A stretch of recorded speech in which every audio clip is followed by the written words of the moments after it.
request Mr. Chari Mudumbi to step over and give his perspective. He is Vice President, Europe and Asia Pacific Operations, HTC Global Services. Mr. Chari.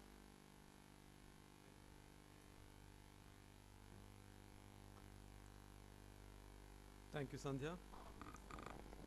Good morning to everybody here. I think as Sujit said, I haven't done my job right in the schools. That's why he said, I had to be studying long. And, I still feel that I belong to both the industry and the academic. And probably that is one of the reasons. And one day, we see that both to be the same. I don't see why they should be very different and distinct. If they become the same in the sense, we already hear from many people that there are learning organizations, and companies trying to learn, universities, people are learning in the universities, and why companies learning organizations. So I'm not seeing a distinction between those two, except the goals and mottos are probably a little different now, but one day I think they'll all be the same.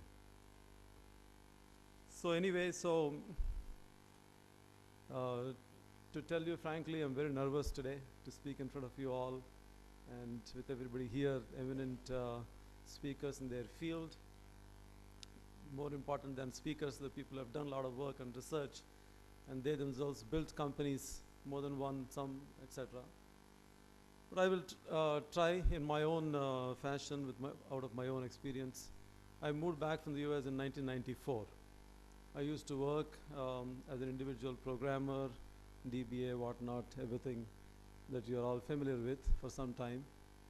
And then project manager, so on and so forth. And I came back to India. Then I met this entrepreneur who started this company in 1990 in the US. And he said, why don't you set an offshore thing for me in India? Then I said, I don't know anything. I can meddle with your databases and programs and things like that. But starting a company, he said, you figure out. I'm in the US, you figure out what you want to do. So that let me, go through all the research that needed to be done, including doing payroll for the first 50 employees or so myself with some people. And so many things, whatever you can think of. We talked about hard and soft and everything. So all that had to be done. So that gave a good experience. But then, what I'm thinking about this innovation and entrepreneurship in particular, we all know that there are, great innovators and the richest people in the world who are college dropouts, right? We all know who they are. But I do believe that all innovations need not be that earth-shattering. And, where you need to be a college dropout for it, and so on and so forth.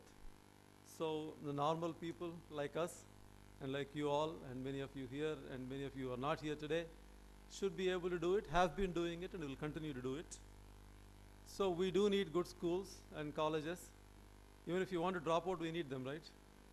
So and obviously we need good, dedicated teachers so that, we can reduce the dropout ratio.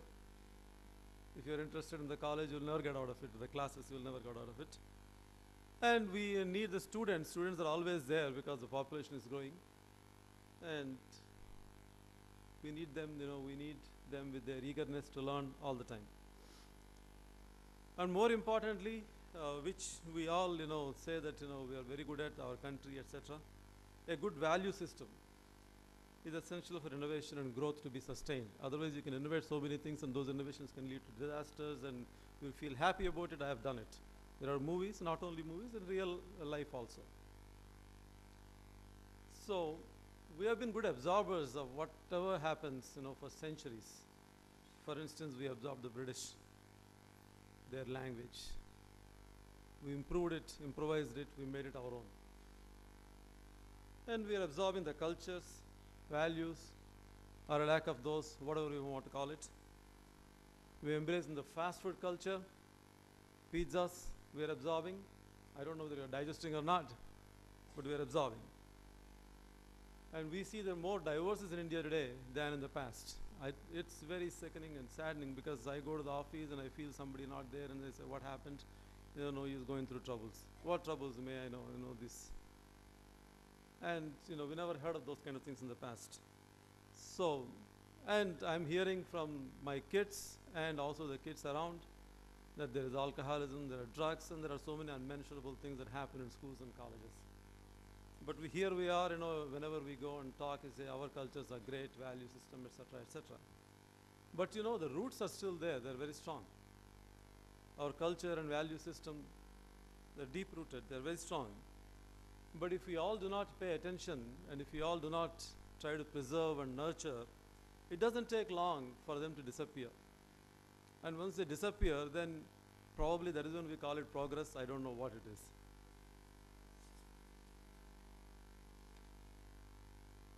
You know, by values, I don't mean bowing in front of the elders, saying Namaste, Sri Guru Bhyo Namaha in some schools, so on and so forth. That's not what it means. You can stand erect and still be, you know, humble.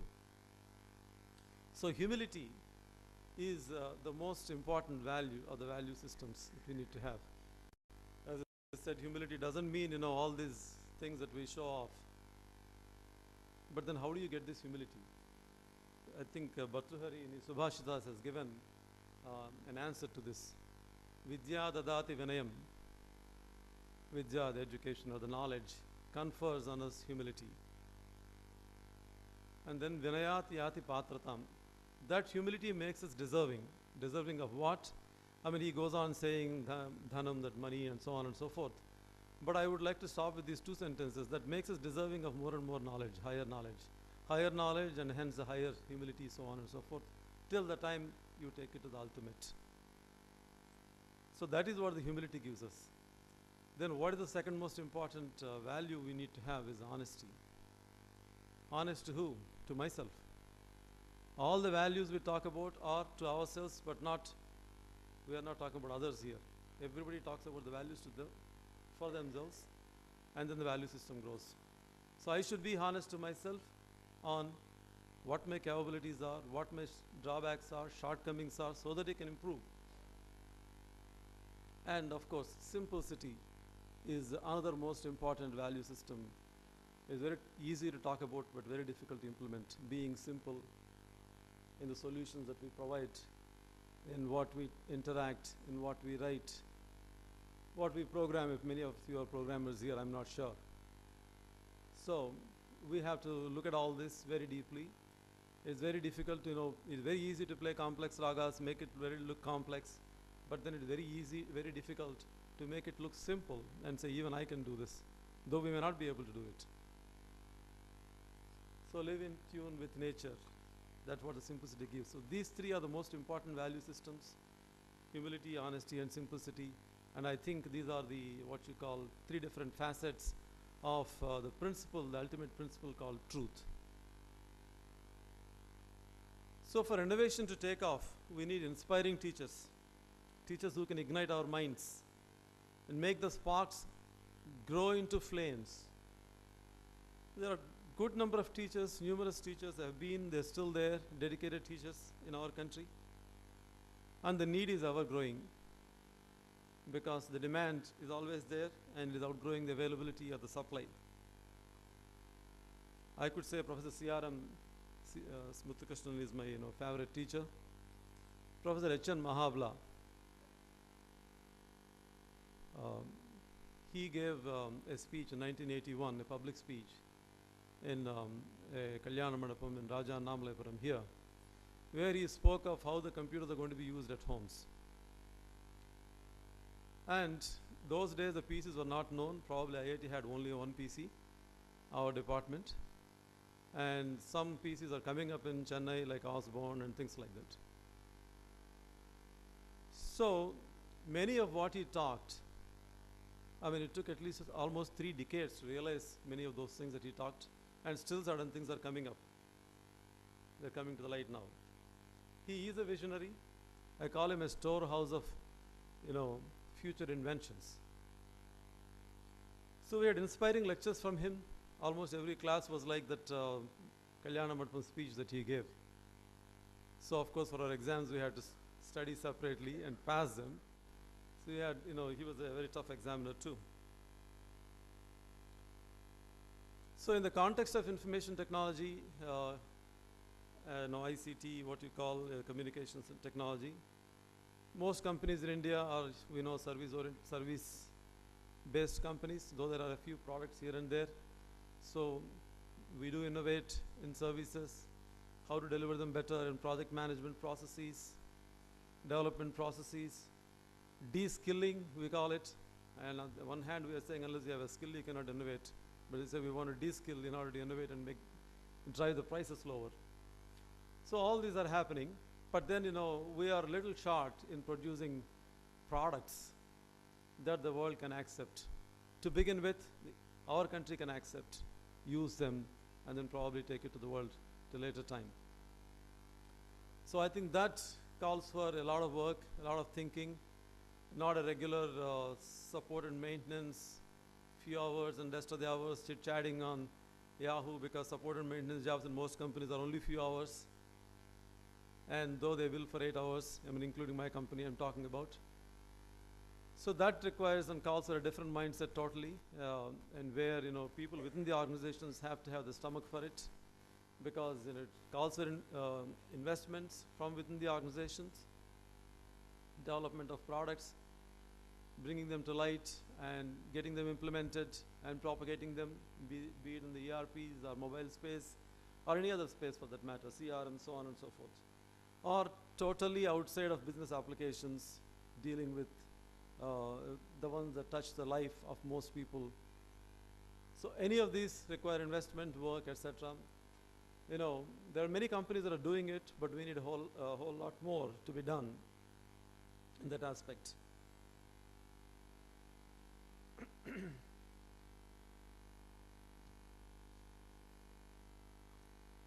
So for the inventions to be done, what we need is a good framework.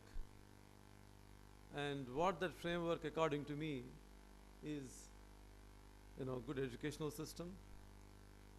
We need to be good at what we are doing. It's not that I'm going to while away all my 12 years in the school and then 3 or 4 years in college, and if God forbid get selected or somebody takes me to masters, maybe another couple of years, and then I will worry about some inventions later on. Unless I have done my job right, there is no guarantee that I'm going to do my job right even after this. Of course, even if you do it right, there's no guarantee for that matter. But at least it gives some confidence to the person who's going to do it.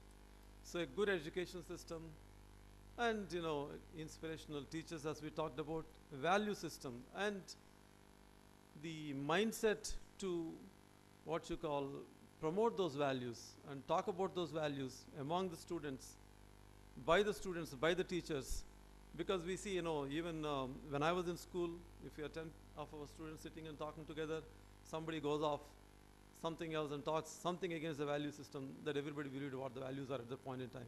But there are enough students there who come out and say, no, you know what, we should not be doing this, we should be doing it this way, this is what it is, so on and so forth. I think that is required, so that means a belief. And then I am not saying schools, it has to come from families within. Obviously nothing can come directly in the school. It has to be in the families, obviously colleges and organizations. Now the governmental policies, the funding, etc., they are all incidental according to me. Because if you have all this, the rest is available. If only the rest is there, and without all this, we are not going to be very successful in our inventions or incubations, etc. Thank you.